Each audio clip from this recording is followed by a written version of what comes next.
Sidang Jumat yang saya muliakan, Imam Ahmad pernah bercerita. Imam Ahmad ini muridnya Imam Syafi'i. Imam Syafi'i begini ringkasnya, kalau Anda kunut subuh berarti mazhabnya Imam Syafi'i. Kalau Anda tidak kunut ketika subuh berarti ikuti mazhabnya Imam Ahmad. Imam Ahmad pernah bercerita, beliau tinggal di Baghdad, ibu kota Irak. Dan berkata kepada dirinya, saya tidak tahu kenapa saya ingin sekali ke Basrah. Ibaratnya tinggal di Makassar, mau sekali ke Parepare. Saya tidak tahu kenapa rindu sekali saya ke sana. Di sana tidak ada keluargaku, tidak ada handai tolan saya, tidak ada karib kerabat dekat saya. Tapi saya rindu sekali mau ke Basrah. Akhirnya menjawab kerinduannya, Imam Ahmad kemudian melakukan perjalanan dan sampailah dia di Basrah. Ketika sampai di Basrah, karena tidak ada penginapan, tidak ada keluarga dekat, tidak ada sanak saudara, maka beliau mengambil keputusan nginap di masjid.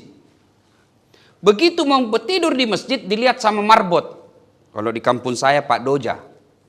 Dilihat sama marbot, marbot ini berkata, tidak boleh tidur di masjid. Macarepa-repa kok masuk kok. Dia nawadito matiro masigi, macarepa-repa kok keluar kamu. Kata Imam Ahmad, saya ini musafir. Dan ini marbot, dia tidak tahu siapa yang dia usir. Jadi waktu itu hampir seluruh penduduk mengetahuinya namanya tapi tidak tahu wajahnya. Kenapa? Kan tidak ada medsos waktu itu. Tahu namanya, tidak kenal wajahnya. Ini marbot bilang, tidak boleh kau tidur di sini, kau bikin kotor, keluar. Diusir. Dia bilang, kalau begitu saya di teras, di pinggir-pinggir. Masih tetap diusir, tidak boleh kau keluar, keluar kau dari sini, kau bikin kotor. Dilihat sama penjual roti depan masjid. Kalau penjual roti ini kalau bahasa kita, kasihannya itu kok dong, diusir-usir ini orang tua. Lalu Imam Ahmad berkata, ya Syekh, ta'al. Syekh bagi orang Arab itu ada 3 maknanya. Satu, Syekh karena dia tua, karena dilihatnya Imam Ahmad ini berjenggot panjang dan putih rambutnya dan jenggotnya. Yang kedua, Syekh karena dia kaya. Yang ketiga, Syekh karena dia alim ulama. Nah, dipanggillah Syekh karena dia tua. Ya Syekh, ta'al, sini. Kalau kau mau tidur di rumahku, boleh, tapi rumahku kecil.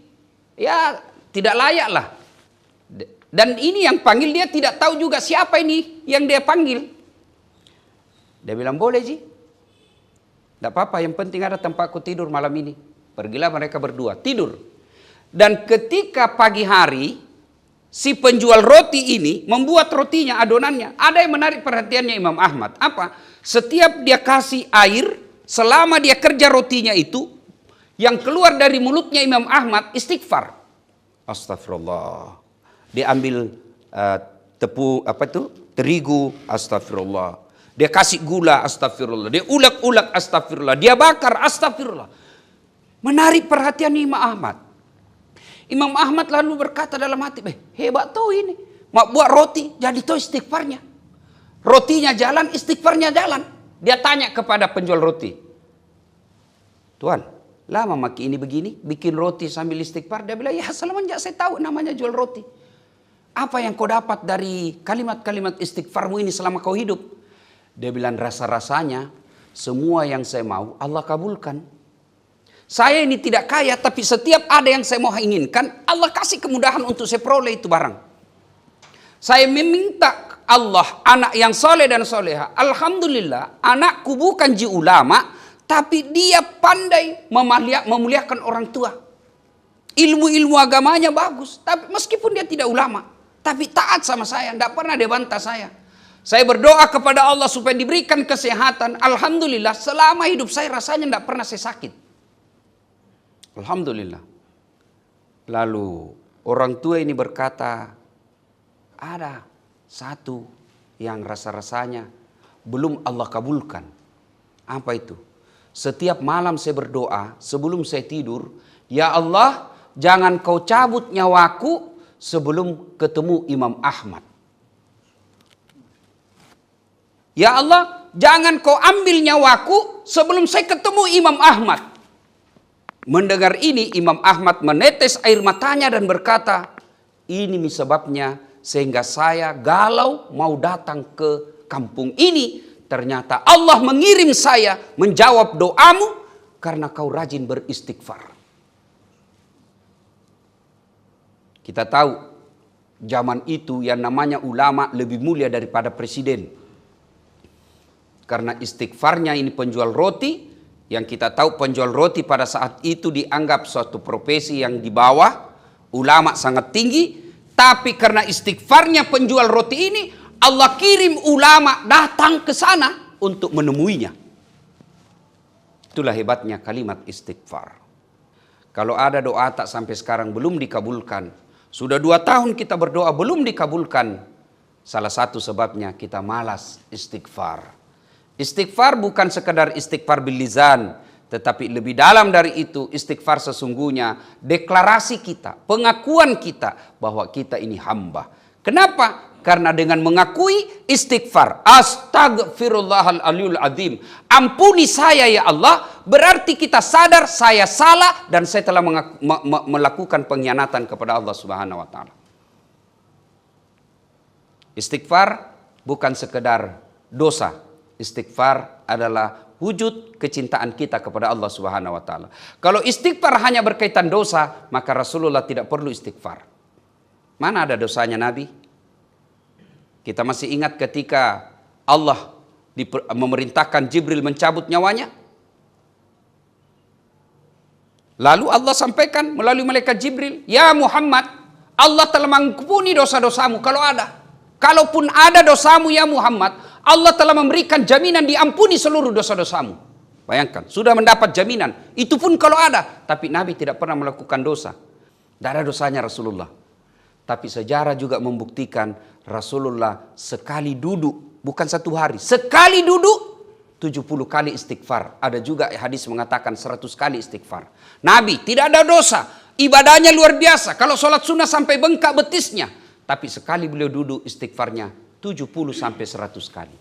Banding kami dirita yang tiada hari tanpa dosa, berapa kali istighfar. Lalu kenapa tidak berefek itu istighfar dalam hati? Karena kadangkala kita ucapkan, cara pengucapannya tidak bagus dan kita kadangkala tidak didengar oleh telinga. Coba diamalkan sekali-kali. Istighfar bandingkan. Istighfar sekedar istighfar, lalu istighfar tutup mata, perdengarkan telinga, lalu usap dada. Pasti itu efek psikologisnya ada. Beda.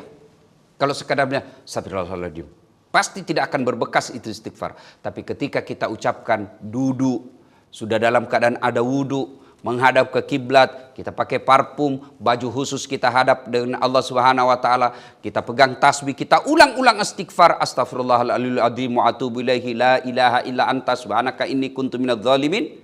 Selesai itu lalu minta kepada Allah, hakul yakin apa yang kita inginkan Allah pasti kabulkan. Dan pun kalau tidak dikabulkan, percaya pasti yang kita minta bukan yang terbaik dalam hidup.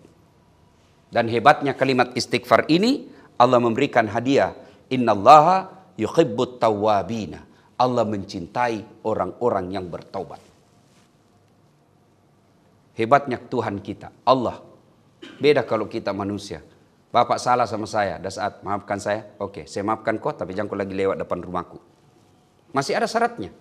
Tapi Allah, kita tipu Allah. Tiap hari kita maksiat. Lalu datang kita bertobat kepada Allah. Allah sampaikan, innallaha yuhibbut tawwabina. Saya cinta kepada hambaku yang bertobat.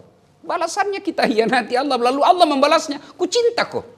Kau datang membawa dosa dengan berjalan, aku menyambutmu dengan berlari. Kau datang penuh langit dan bumi, saya ampunanku jauh lebih besar. Cuma yang jadi masalah, kita malas mengakui dosa kita. Bahkan bukan cuma mengakuinya pun malas, bahkan kita tahu itu dosa, tapi kita nikmati. Mudah-mudahan Jumat kali ini Allah memberikan hidayah kepada kita, menjadikan hari Jumat hari pembersih atas dosa dan kesalahan kita.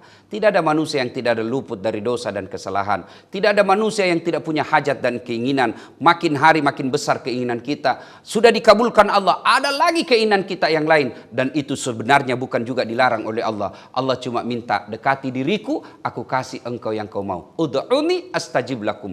Minta kau kepadaku, pasti dia saya kabulkan. Dan salah satu cara cepat dikabul itu, lazimkan kalimat istighfar dalam kehidupan sehari-hari, seperti yang kita dengarkan di awal kisah khutbah tadi. Semoga ada manfaat, lebih dan kurangnya mohon dimaafkan. Barakallahu li wa lakum wa izza'il mu'minin, innahu huwal ghafurur rahim.